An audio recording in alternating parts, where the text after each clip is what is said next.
Hey, Pastor Julian here with Central's Devotion for today. I'm going to read to you from 1 John chapter 2, verses 10 to 11. This is what John says. Whoever loves his brother abides in the light, and in him there is no cause for stumbling.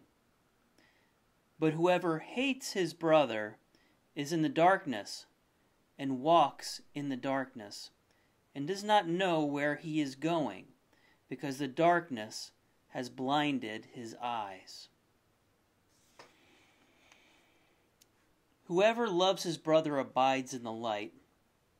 Earlier in 1 John, John describes God as being light and that there's no darkness in him, and for you to abide in the light and to follow in Jesus' footsteps. If you abide in him, you will follow in his footsteps.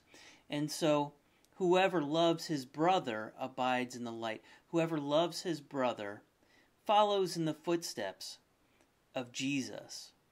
And you are in the light. You are in God, and you are abiding in him. But then we have whoever hates his brother is in the darkness. Whoever hates his brother. So, you love, and then we have hate. It's difficult not to hate. It just is sometimes. If you hear of some of the despicable things that people do in this world, it makes you hate them. People who have betrayed you and hurt you in some kind of way, or maybe hurt someone you love, it's hard not to hate them.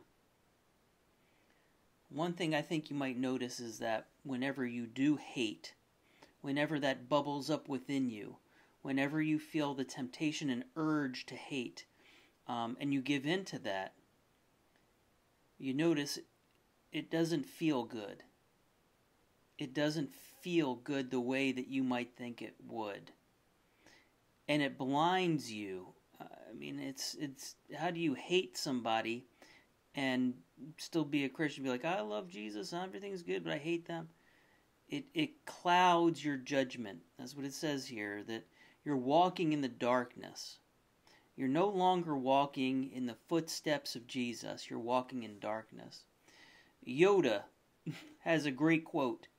He says, fear is the path to the dark side. Fear leads to anger. Anger leads to hate. And hate leads to suffering. Hate does lead to suffering, but sometimes that hate that we have might be based out of fear. We have fear and then we get angry. Maybe it's at public officials. Maybe it's at people who we think should be behaving differently, and it might affect us or affect our country or affect the COVID outbreak in some kind of way.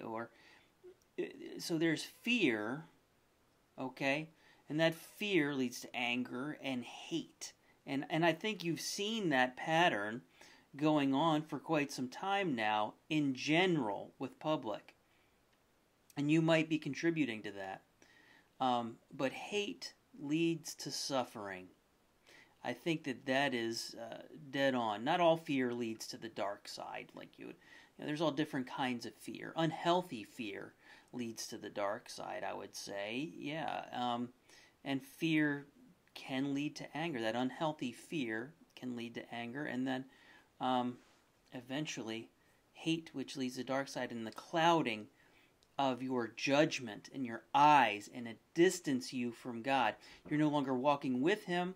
You're walking somewhere else, and that's not where you want to be. You don't want to be walking your own way. You want to be walking with Jesus. When you're in the darkness, you can't see where you're going. You are lost. But when you're in the light, you're found, and you know where you're going, and the direction is clear. I also want to mention that just a great quote from Booker T. Washington, and his quotes and reading about his life is very refreshing compared to some of what you might see today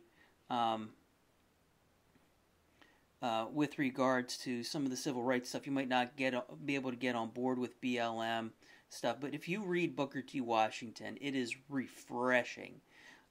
Booker T. Washington, a former slave who, I will let you read about him. He's just incredible. But he says this. He says, I will permit no man to narrow and degrade my soul by making me hate him. I will permit no man to narrow and degrade my soul by making me hate him. Wow.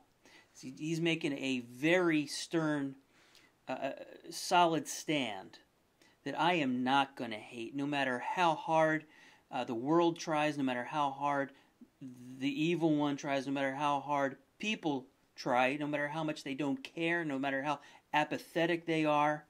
He is not going to allow himself to hate. He's not going to allow himself to hate because it degrades your soul and it pulls you away from walking in the footsteps of Jesus. It pulls you out of the light and into the darkness. But instead, love your brother. Love him like you love yourself. Love your sisters.